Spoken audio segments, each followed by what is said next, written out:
with that, I'll get into the presenters today, and I'll introduce you guys really quick. So I'm introducing Paul Gardetto and Mary Vanderkamp Noll. They're both from the Ashippun Lake Management District. Paul is a physiologist with a master's in biology from Marquette and a bachelor's in biology from Ripon College.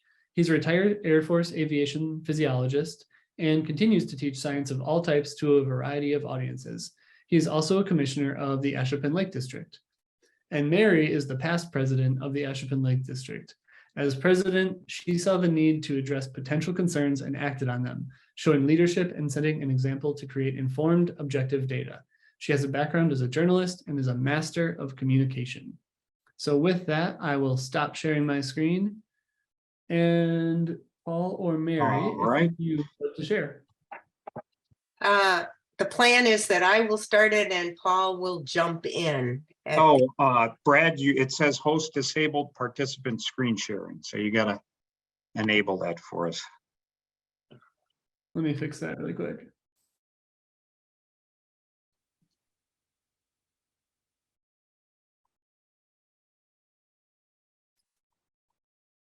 Paul, are you planning to share first or is Mary? Yeah, no, it's one. Me, I've got Mary's stuff. Oh, okay, good. And then I'll PDF these and send them to you so you can upload them. Have them. Perfect, thank you. Can you share now? There we go. Perfect. Let me find it. Here we go.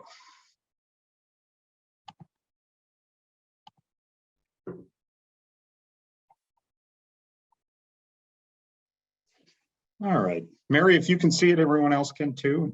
I can. So I'll start. Ashippun Lake is a 94-acre lake according to the DNR website, but in actuality, it is an 84-acre lake with a 10-acre pond, lily pond that's barely navigable by kayak or paddle board. Its drainage feeds 275 acres of unique wetlands. The Lake District and the lake residents have a history of actively working to protect the lake. In the late 1990s, the developer Mooney and Lesage proposed a 140-unit condo development for the north shore of Ashippun Lake, including as many boat slips. The Ashippun Lake Protection and Rehabilitation District hired an attorney to fight the development. As that continued, in 1998, the DNR designated Ashippun Lake's then undeveloped north, south, and western shores as environmentally sensitive shoreline, noting the sand and gravel shoreline supported lots of concave circles that were fish breeding sites. The Mooney-Lesage plan was dropped, and instead, John Spears developed the North Shore as 8 lots of at least 200 feet in width to minimize the environmental impact.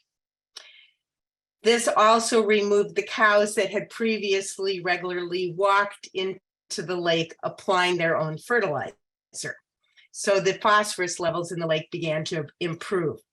In 2010, the DNR announced plans to remove the Monterey Mill Pond Dam, which is a little over a mile from the lake. Fearing that removing the dam would decrease the hydrogeologic pressure and drop the lake level, the Ashippun Lake District hired geologist Bob Nauta, who had previously mapped all of the groundwater for the state of Wisconsin. Nauta confirmed that the dam removal could drop the lake level almost 2 feet, which could result in the lake going from a healthy mesotrophic lake to a eutrophic lake. SewerPAC had done a comprehensive management plan of Ashippun Lake in 2007, and we asked SewerPAC to weigh in. In another comprehensive study in 2011, SewerPAC confirmed Nauta's findings, and the town and the DNR stopped planning for the dam removal.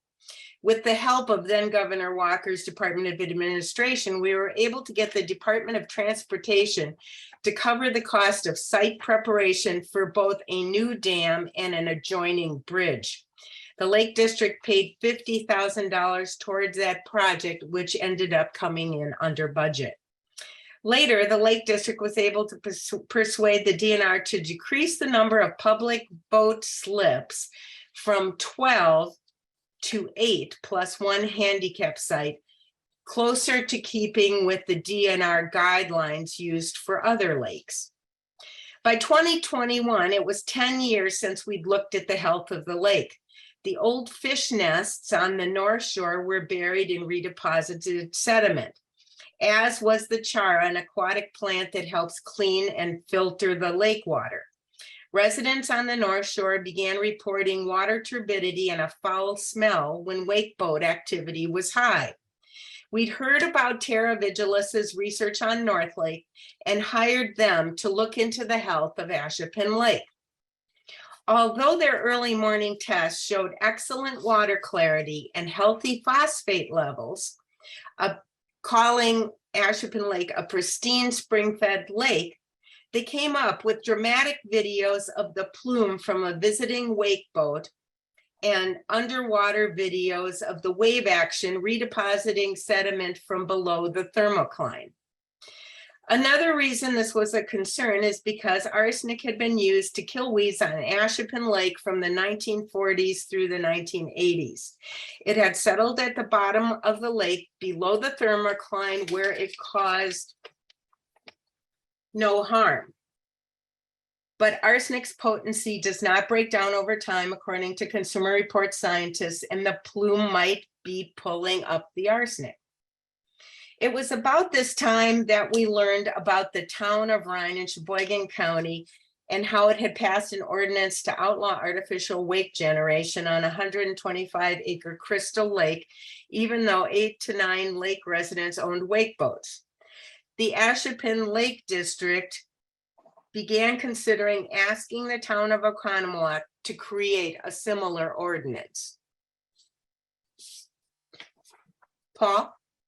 All right. Well, thanks, Mary. So Mary, that's kind of how we got started down this track. So I'll take it from there and tell you what we've learned in the last year and a half or so.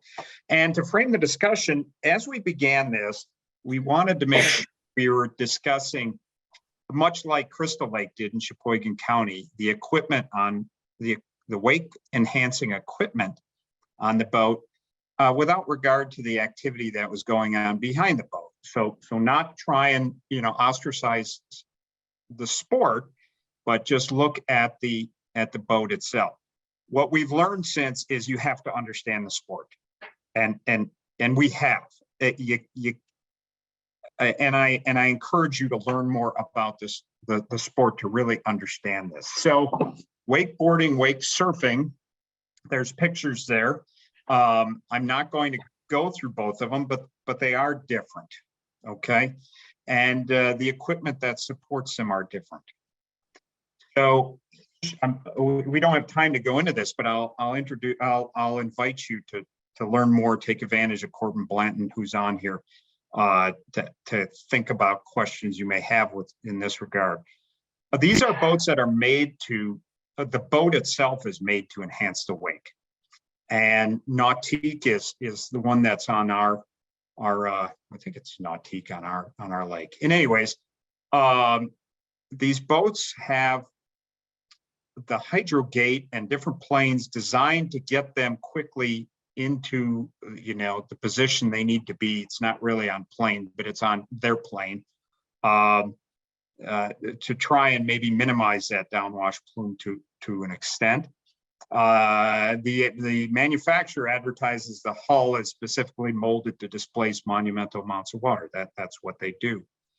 The thing we've learned is that aftermarket wake enhancing add-ons actually don't give you the ability to steer the wave, much like these wake boats do, and so create a different challenge if you're looking at mitigating that wake, steering the wave, for example.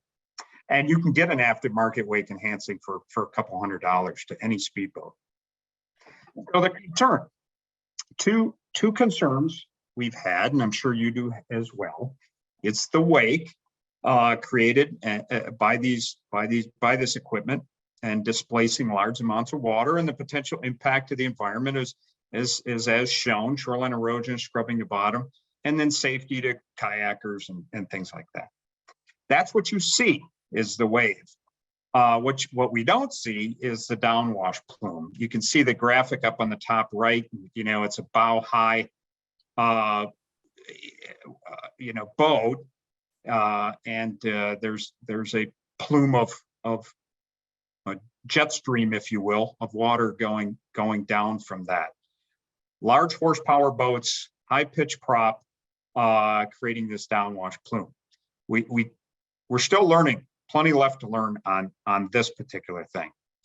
Potential impact, penetration of the thermocline, getting that anaerobic activity up into the aerobic cycle, resuspension of sediments, and the potential for phosphate plumes. University of Minnesota, which we're going to talk a little bit about later, hasn't yet, they concentrated on the wake, but they're now aggregating data that will help better define the plume part of it for us. We're hoping to see that in 23. We have the neighbor, and he's on the call with us today, Corbin Blanton. Congratulations. He is the U.S. National Wakeboard Champion, and he's a resident on Ashippun Lake. I said it backwards there. And to brag about Corbin, I didn't know you were going to be here, Corbin, so I would have put this whether you were or not. Corbin is a respectful boater. He wants to do what's right, and he uses the lake to refine his routines. If not for Corbin, we probably would have, very well, restricted wakeboarding. But the residents in the town searching for a compromise to allow Corbin to continue while at the same time protecting our lake. It makes our lake a unique, experiment, if you will, because it is a spring-fed lake, a small lake with a guy that really understands the sport. Look forward to working with anyone interested in learning more about this kind of stuff. So I put this on here, separating the emotion from the science, because this is what you'll hear. Maybe this is what you say yourself. Nature creates large waves and shoreline erosion. Why should power boats be restricted beyond what's occurring in a big storm? And the problem with using nature to establish thresholds for environmental impact is, storms knock down trees and lightning causes fire, and we certainly wouldn't establish EPA thresholds for emissions based on what's coming out of a volcano, right? So you can't use nature. Another thing you'll hear is restrictions are impossible to enforce, and they are difficult to enforce, no doubt about it, but so are many laws. Our water chemistry is really good. It's a beautiful lake. So the static water chemistry remains good and healthy. What we don't understand is the dynamic water chemistries that's changes that may occur. Well, they do occur. We just don't know to what extent or impact with powerboat operations of all kinds. Terra Vigilis did some of this. They presented it earlier this year, and it's now at University of Minnesota to aggregate with the rest of their data. One challenge we have because of the size of our lake, 85 acres, is that in terms of the weight, whatever that level of energy is that's coming off of the WakeBoat, it's hitting in an hour, it's hitting the same shoreline 60 times, so it's not just the amplitude, but the frequency of these impacts that we're concerned about and trying to mitigate. All the studies that we review, and even the industry itself, recommends minimizing repetitive passes across the same shoreline, and we just can't do that. It's a little lake. So now looking at two studies I want to share with you. One is from the National Marine Manufacturers Association that came out in April. And it's a computational study. So basically, it's a big computer simulator program. Didn't measure any real data. It just used assumptions, and I shared some of those assumptions with you. So, but that computational study concluded that a wake surf wake dissipates in 200 feet. It's a really, complex mathematical study, a lot of calculus in there. But if you read through it and look for the assumptions, you'll see that they cite surface friction, bottom of the lake bottom, as the primary dissipator of the computational wake. Well, that's actually one of the challenges we have with this is we don't want to stir up the bottom of the lake, but that's what the computer used. Also, the boat they model is 145 horsepower rather than 500 plus typical in use. Jeff from Minnesota Lakes and Rivers, when he presented this, said it's kind of like the tobacco industry when they said smoking is fine, but it's out there and it's been used by other states to pass legislation, mostly down south, to kind of maybe get ahead of the science a little bit. But whatever their agenda is, they've passed some legislation restricting wake boats to 200 feet offshore. University of Minnesota study published in February. If you haven't looked at this is the one you should be looking at and using. It's the peer-reviewed comprehensive study, and the one that should be trusted. It looked at 4 different kinds of wake boats. One of them was the speed boat with wake enhanced equipment on it, and established that on their lake, 600 feet mitigated the wake energy to a level equivalent to a speedboat at 200 feet off of shore. Wake size dissipated at 500. I share that with you because you'll see that pop up again. Of note, here's Lake Independence, where the University of Minnesota study took place. And on the right is little Ashippun Lake, half as deep and 1/10 the size. So Mary introduced to you a review of the ordinances, and we as a district did this. Bass Lake decided to prohibit wake size and establish 700 feet from shore as their ordinance. And twice as big as us. Crystal Lake in Sheboygan County, Mary introduced this to you. They have a ordinance that prohibits all wake enhanced equipment. Wake enhanced equipment is bladders and Corbin could speak to it. All the different equipment that's designed to create a large wake. Okay, Crystal Lake, twice as deep as us and a little bit bigger than us. Oh, what did we do? In Lake District in November, commissioners passed a motion to recommend the Crystal Lake ordinance prohibiting all wake enhanced boats to the town of Oconomowoc. In February, the town met and the supervisors asked we table this for legal review. And then in May, tabled it again. Oh, I'm sorry, legal review, and also asked us to look for an opportunity for compromise. In May, the district commissioners tabled this for further consideration at the annual meeting. This was going to impact our neighbor, and thought best that all residents ought to have an opportunity to be considered before we pass an ordinance. At the same time, we established a summer trial with a subcommittee to develop voluntary guidelines. One of the other things you'll be thinking about as you do this is questions you'll be asked is, why do we need to pass an ordinance? Why can't we establish some guidelines, post some signs, train people on what the expectations are, and try and do it that way before, involving the police, right? So that's what we did. And we established a committee. Jeff Lamb, our chairman, is on there. I'm on there. Corbin Blanton, the U.S. wakeboard champion, is on there, and also Dee.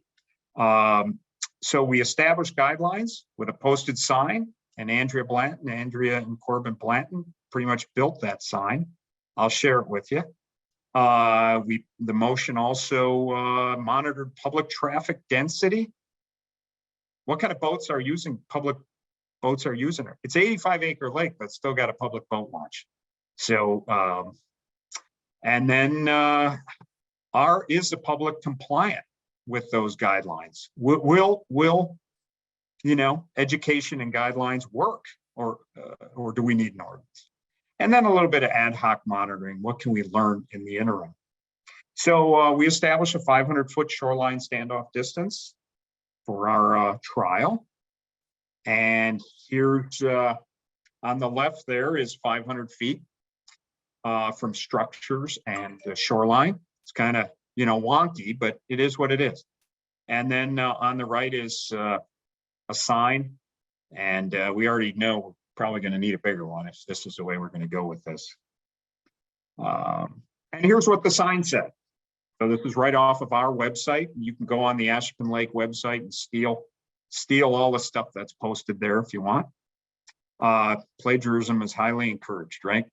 I'll let you read this, but and I'll be giving these slides to Brad so he can post them because we're going through pretty quick. But I mean, it's pretty clear, right? And the folks that do this sport had a part in formulating the language here. It says it in lieu of a ban. This is what we want you to do, and then let's see if people do it. It asks people to be respectful. It tells them, there's a little more language at the bottom about the sensitive shoreline and such that Mary talked about. Oh, here's the observation. So one of the goals was to take a look at wakeboat density. And I think everybody knows that, power boating in general this year is way down. Gas prices or post-COVID, who knows? But it's way, way down.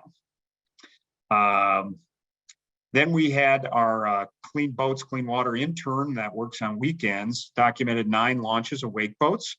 The intern talked to them and gave them the guidelines. This was only on weekends, so weekdays we didn't get them. And based on that person talking to them, a couple people decided maybe I'll pick another lake. So we are blessed with a beautiful lake. I mean, it's a spring-fed, just gorgeous lake. That's Cara there. The good macroalgae that Mary talked about, the fish and fowl food. It's really, really nice. And this is one of the, this is the North Shore, one of 3 sensitive shorelines, and maybe you can look at it and see why the DNR may have established that.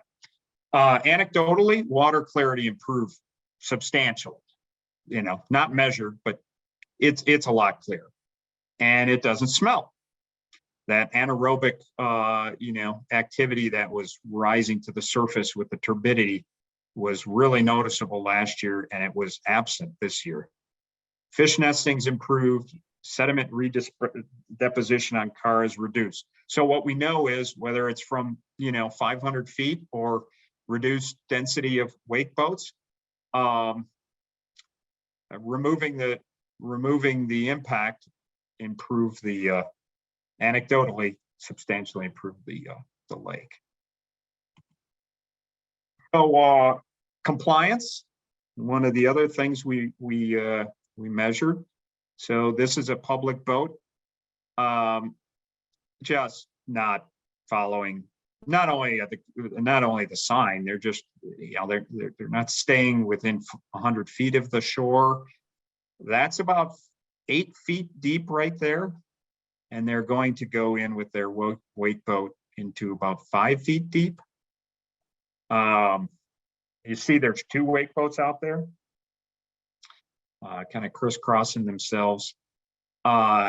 Within 50 feet of fishermen that are, it's, it's a fishing lake, small fishing lake. So that's one of our challenges, is how do we, whatever we do decide to do, how do we get compliance? So I'll let that go a little bit farther. It's more of the same. That's me in a helicopter there taking this video, right? I just want you to see it go right past a fisherman. So it's not just the environment. It's just safe power boating operation. Smart wake boat operations in general. Just so happens it's a wake boat, so the impact's greater. But doing this with a jet ski wouldn't be smart either, right? Okay, so I think you get the picture. Here's that's my pier. That's what happens if you leave your pier. Don't do that. It doesn't work. So anyhow, this is what a wakeboard wake looks like, and there it is. Okay, so the summary of our trial, our observations. Ashippun Lake bottom has a steep shelf, and it's much shallower depth than the University of Minnesota. So the University of Minnesota study that said 600 feet mitigates the wake to the same distance as a speedboat at 200 feet. That was in 68 feet of water with a gradual sloping bottom. Ours is not that way. It goes from 38 feet deep in the middle to about 15 feet, hitting that shelf, creating a little bit of tsunami effect. And that's what you saw in that one video there. We did take some anecdotal wave heights. I didn't share them with you. They're pretty consistent of what you would think. We're going to study it some more. We'd like anyone that's interested to participate in this. It's nice. Our lake is nice for this because we have one farmer on the lake. The farmer is very environmentally conscious, and so we don't have to worry about runoff. We have to think about it, but we don't have to worry about it. So it is a good study platform for this kind of thing. Questions remaining for us are wave height at full power. Corbin was having a little problem with his boats this past summer, and full ballast. And then, as we said, that downwash plume and what impact that could have, which is going to be very dependent on depth. So as you guys look at your, sorry? Paul, this is Mary. I just wanted to say that Terra Vigilis, when they studied the lake, found that the thermocline on Ashippun Lake varied from 17 to 18 feet, so that the downward plume going 20 feet, which they also found in the research, would disturb that kind of protective layer over the decaying matter and the formerly used chemicals. Also in 2011, in the sewer pack study, it identified the average depth of Ashippun Lake at 20 feet 2 inches. Also relevant for the downward plume going 20 feet. Right. So that's that whole understanding.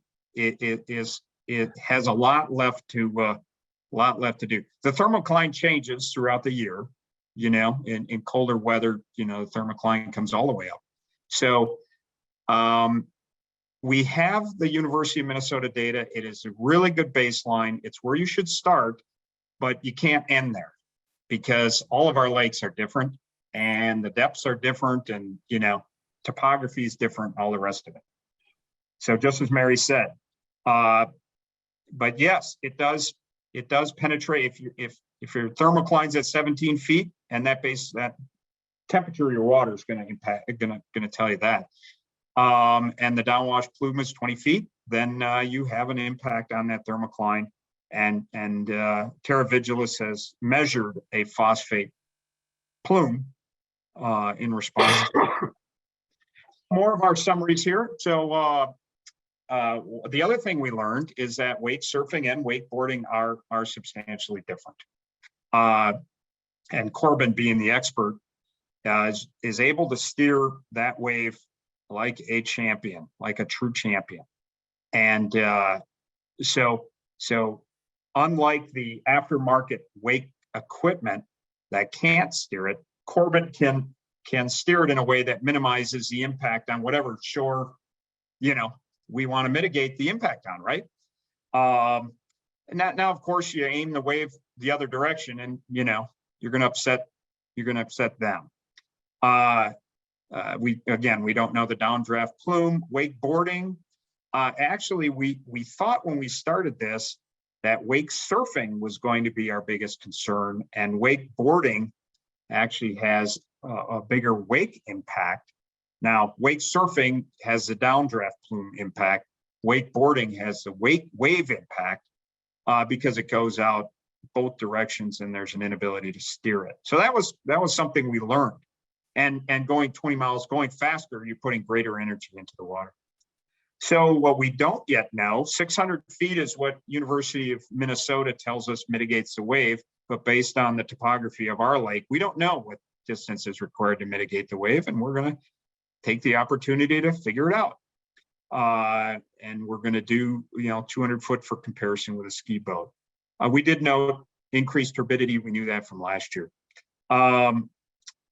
And we definitely see the decreased turbidity and water clarity with less boat traffic and these new offsets.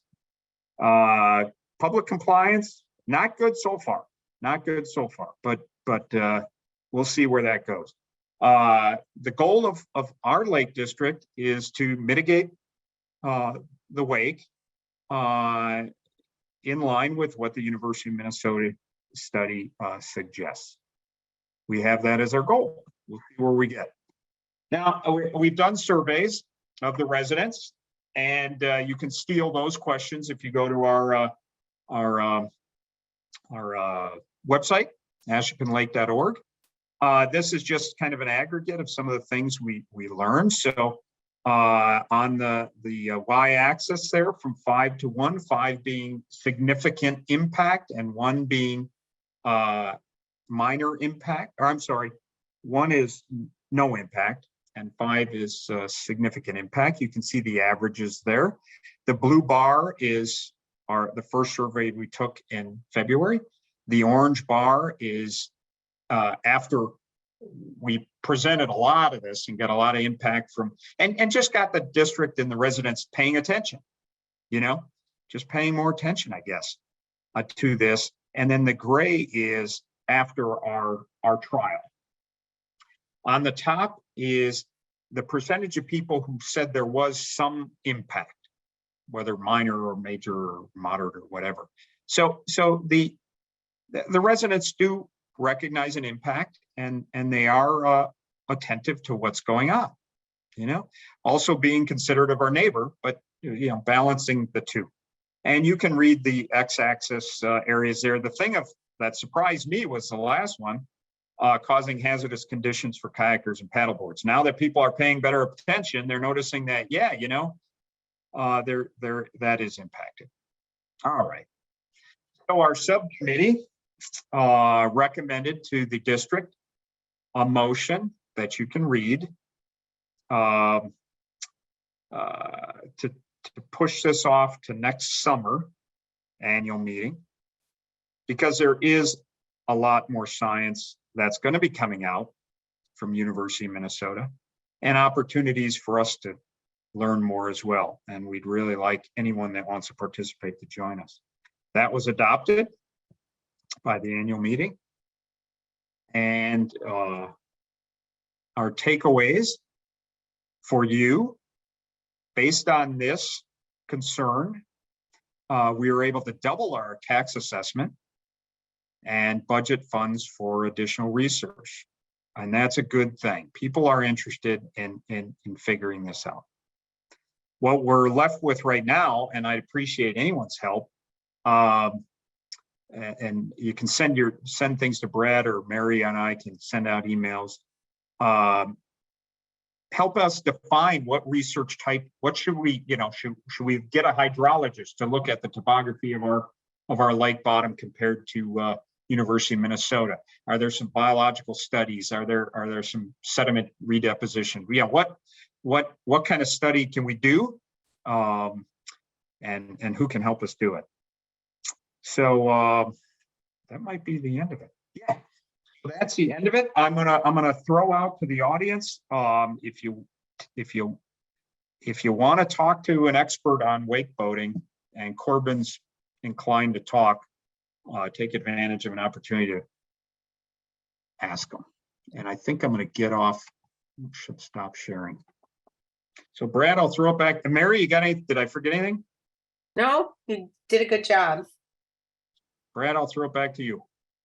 Thanks, Paul.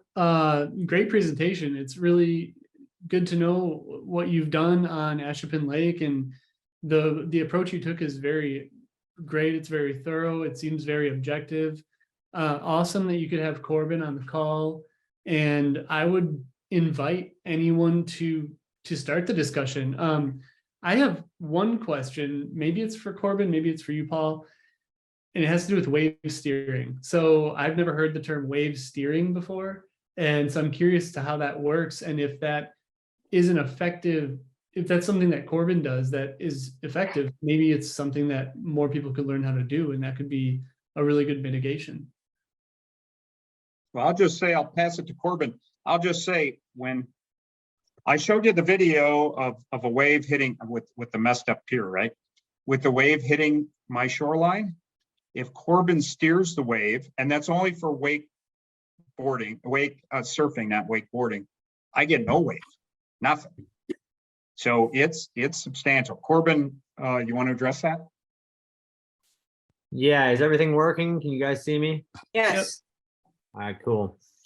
So when we're talking about throwing a wave a certain way, it's just being aware of your surroundings. On the back of all of these wake boats, there is something called surf gate or something like it. So basically what's happening is you are pushing a button, and then there is a paddle opening up on the back of your boat on either the right side or the left side. If it opens up on the right side, it throws the whole boat to the other side. And then that's where the wave is. So it's being thrown just in that area. So that's what we're talking about when Paul was saying that we're steering a wave. Plus, I'm very experienced, and I kind of pay attention to like what my waves are doing. And, we're trying to work with the committee and the entire lake on basically exhausting every last option for wakeboarding, wake surfing. I realize that wake surfing isn't really the issue anymore. It's more of just this massive wake that my boat throws, and even kind of going down the middle of the lake. I mean, I wish I had somewhere to throw the waves, but when you run that much weight in a boat, the waves are, they're really chunky compared to like a surf wave. A surf wave will curl and it'll break, but with wakeboarding, these rollers are just like, there's just a lot of mass. So that's why they're causing an issue. But anyways, I kind of got off track there. Steering a wave just has to do with the paddles on the back of the boat and just being aware of your surroundings. Gotcha. Hey, thanks. Yeah, no problem. I mean, I'm happy to open up the discussion to whoever else has questions for anyone. Yeah, I'd say just feel free to go ahead and ask. I have a question. This is Mike Eggleston. I'm the executive director of Wisconsin Lakes, the statewide lake association. I'm just wondering how you guys got together, how you overcame, established trust, all the things that you probably needed to do. I mean, Corbin, it sounds like you were a willing participant, but I'm guessing that there probably might have been some people that weren't. I'm interested in how you dealt with that whole issue. Well, Yeah. Oh, go ahead. No, go ahead, Corbin, you first. oh no, it was, to be honest, we just had to get to know each other. And that's really all it took, because I'm a very willing person. You know, I care about the people out here. I understand what's going on. Paul has helped me a lot. And I actually didn't know that it was this crazy up until last year. Anyways, Yeah, no, exactly. You know, it didn't start out friendly. It no, didn't start out friendly at all. It No. started I out mean- very adversarial.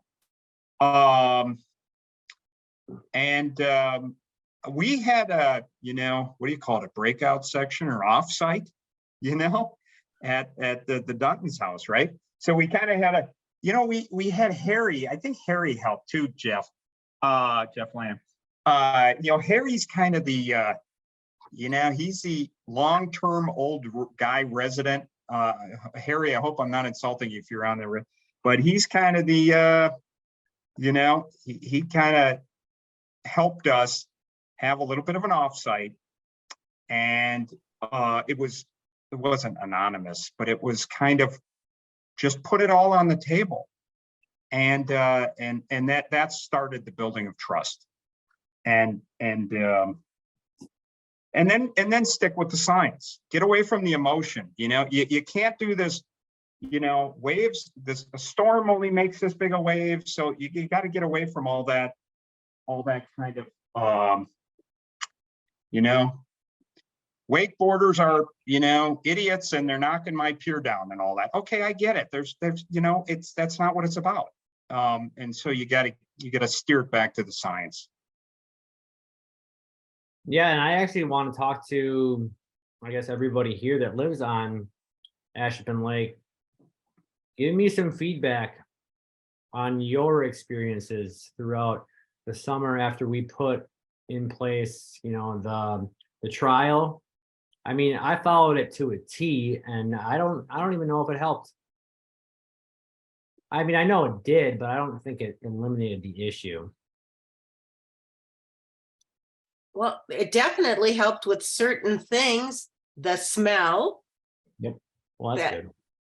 there's less turbidity when you're out there.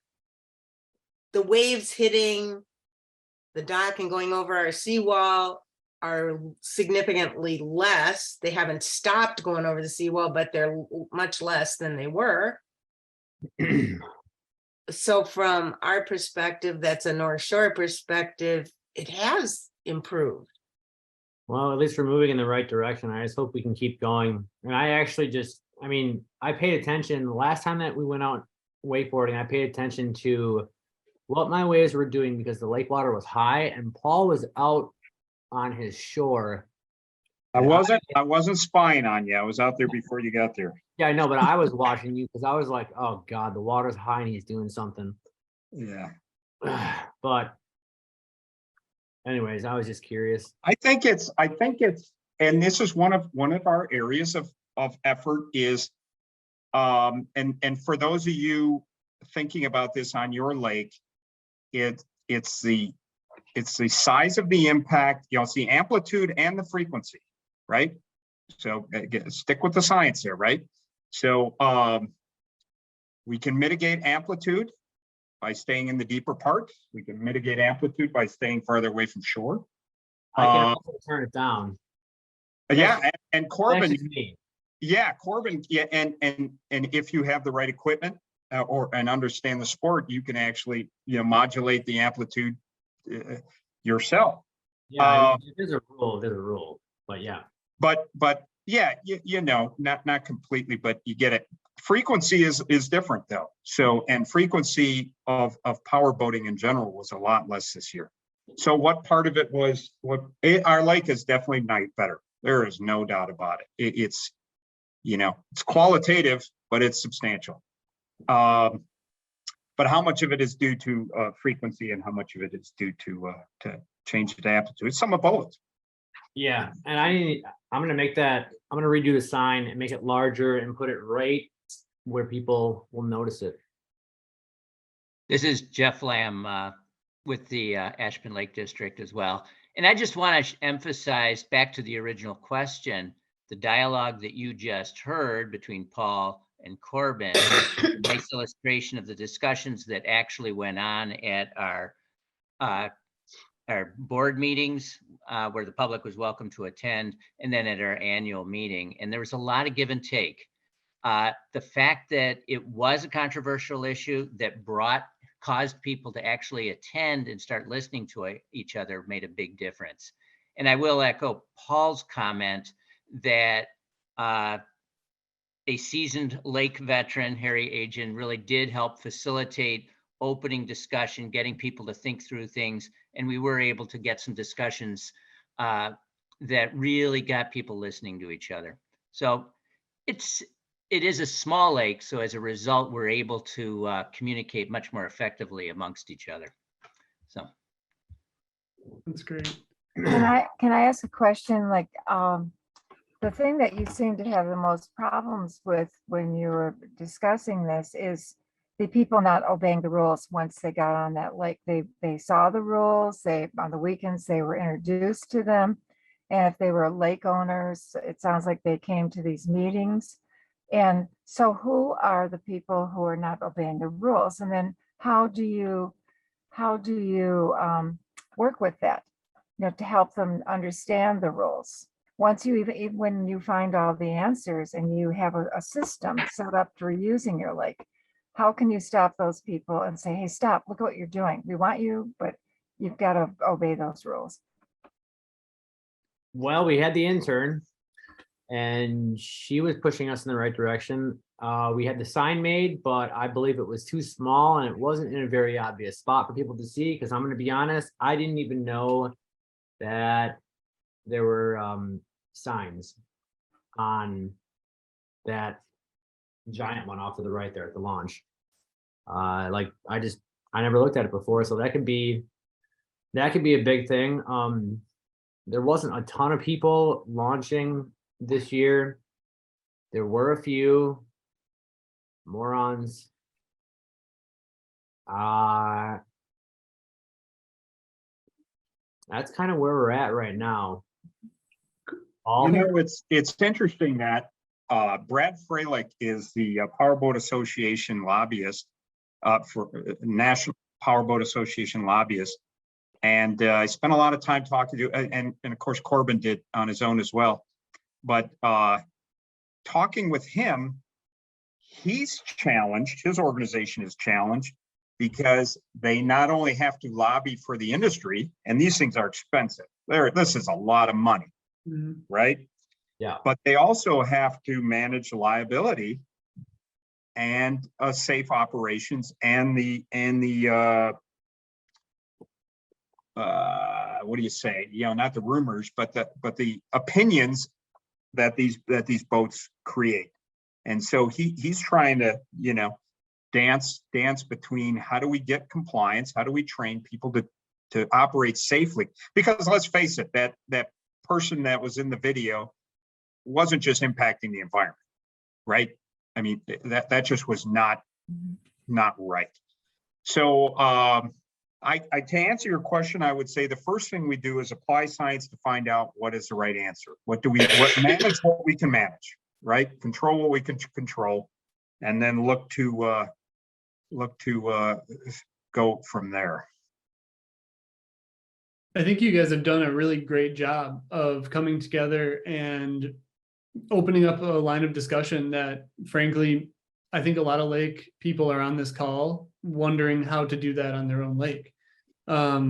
You're working towards a compromise, and water is public. And so it's the most important thing you can do. I think you've done a great job of that. So congratulations on just working together. And Mike, I think you asked the question really well, you know, how did you do it? And hopefully people on the call who are from Big Cedar or, you know, any other lake on the call, North Lake, can see this relationship that you guys are building and realize like, yeah, maybe it had kind of a rocky start. Maybe you guys are like yelling at each other. Somebody's in their boat, somebody's on shore, but you know, you're coming together and you're coming up with these solutions. And that's really what's most important.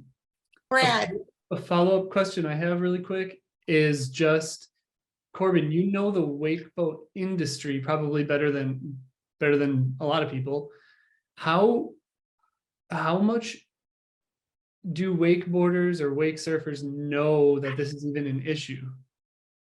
They don't, Okay. unless they personally live on a lake that is having issues.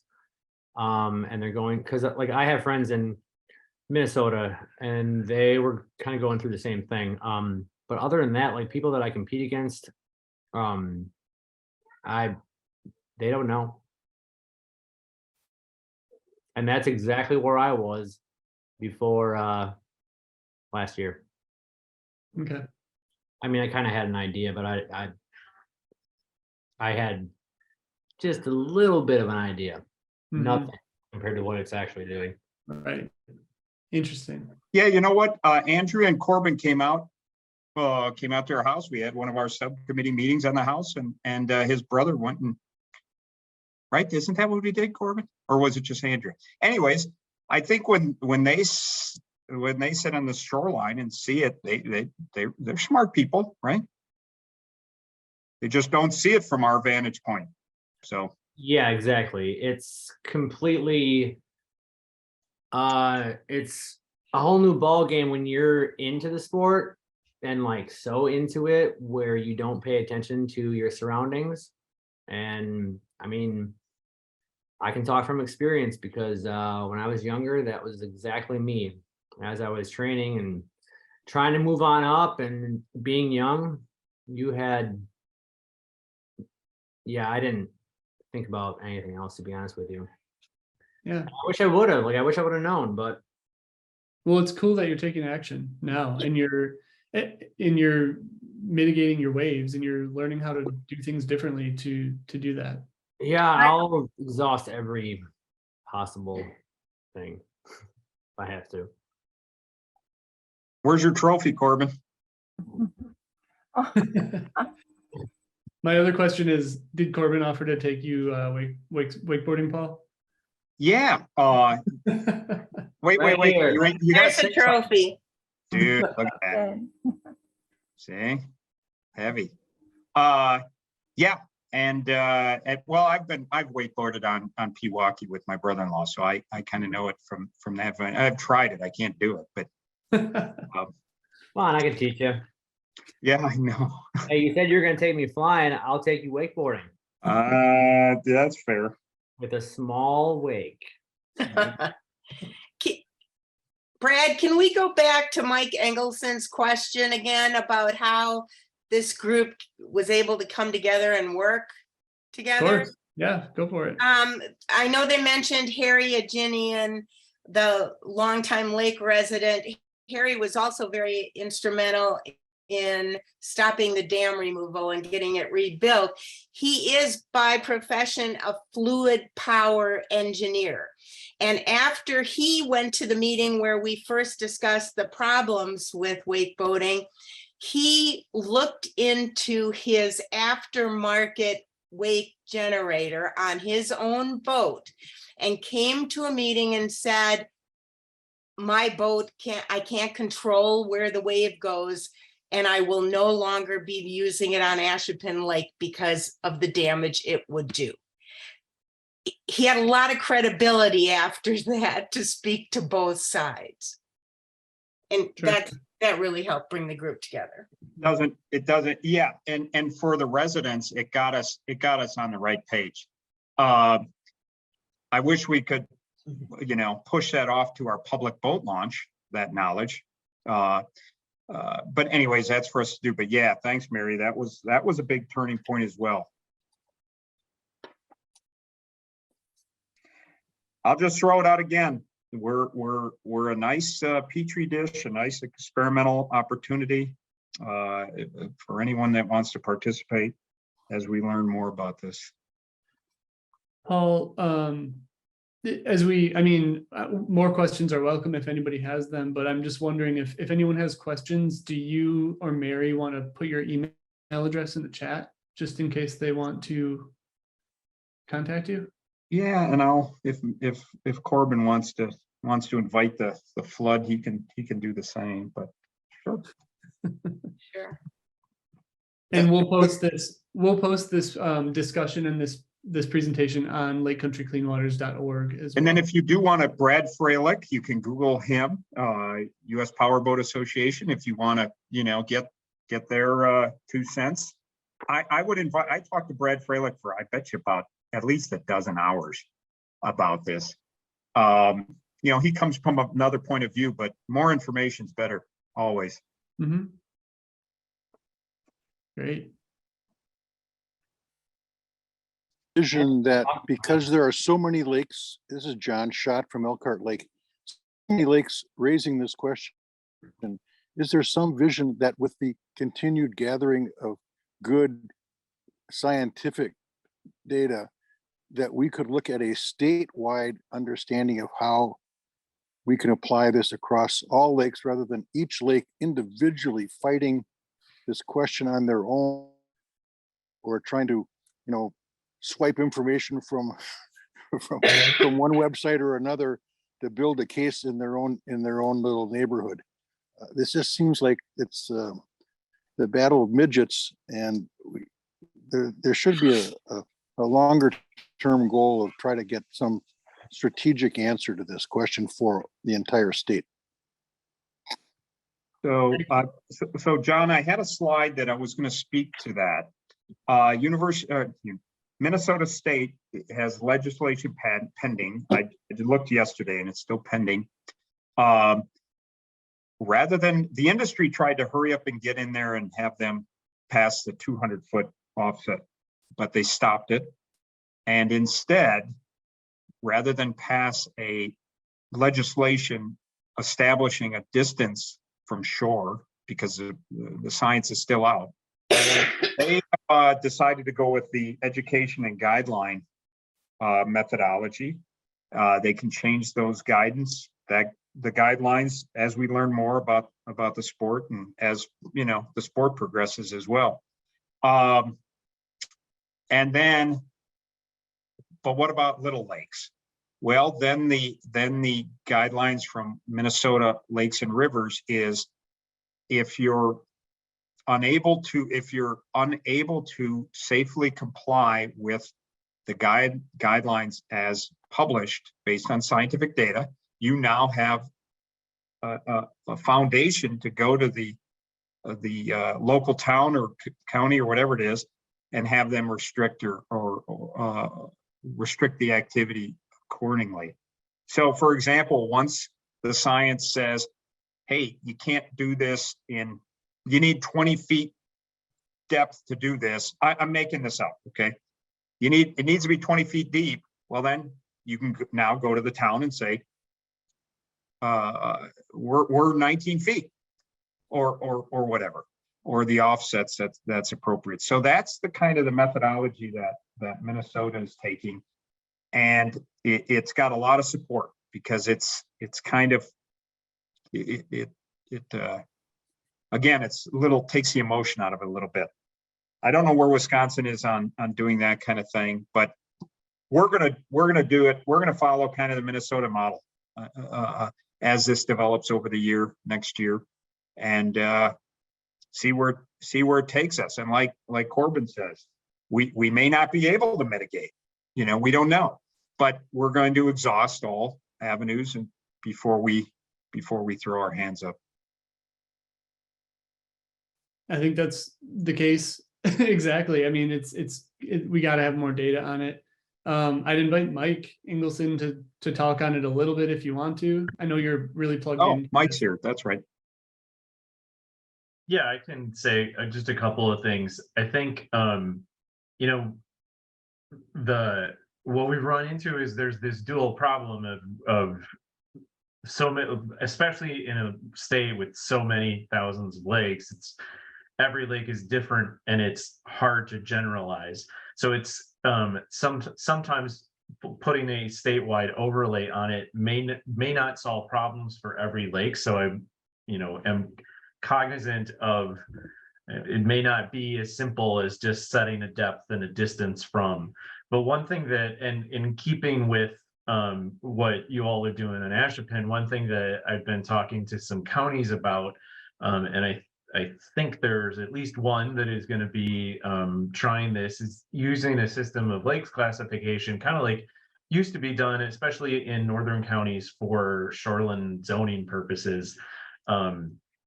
This would be different, where it wouldn't even necessarily result in regulation, but the idea would be to look at, do an inventory of lakes within a county, rate them for particular suitability for recreational activities. Then that information can just be used by, it could be used by the local lake to get the town to pass an ordinance, but it could also be used to push certain activities onto certain lakes where it's more appropriate and maybe even more culturally accepted and whatnot. And I think that maybe is a way that we can kind of balance at least try to balance the interest of everyone. And then I'll say that this is an issue that's beginning to get some statewide recognition. I think there was somebody from Presque Isle on the call too, in Vilas County. They presented at the Natural Resources Board meeting last week. I've been talking to DNR about this as well. So there's things going on, at least somewhat behind the scenes. Thanks, Mike. Yeah, thanks, Mike. Awesome. Well, this has been a really great discussion. Once again, I want to highlight just what can be done in a partnership, at a partnership level, just with people on the lakes. I think looking at things like wake boats and wakeboarding, fishing, anything from a scientific objective perspective is the right thing to do. And I think Paul and Mary, you've done a good job of that, and it's to be replicated if people want to do that, right? So I think that's great. With that, I don't have much more. If people have more questions, you're welcome to stay on, but my last slide is just a thank you slide. So I, as always, want to thank everyone for being on the call today. Thanks, Paul. Thanks, Mary, for presenting and doing all the research that you've done and being able to present this data. Thanks, Corbin, for being on as the wakeboard expert. It's awesome to see you and have your perspective on the call. So that's really great. And thanks to the board, and thanks for everyone who attends. You guys push this organization forward and keep it going. So really appreciate everyone on the call today.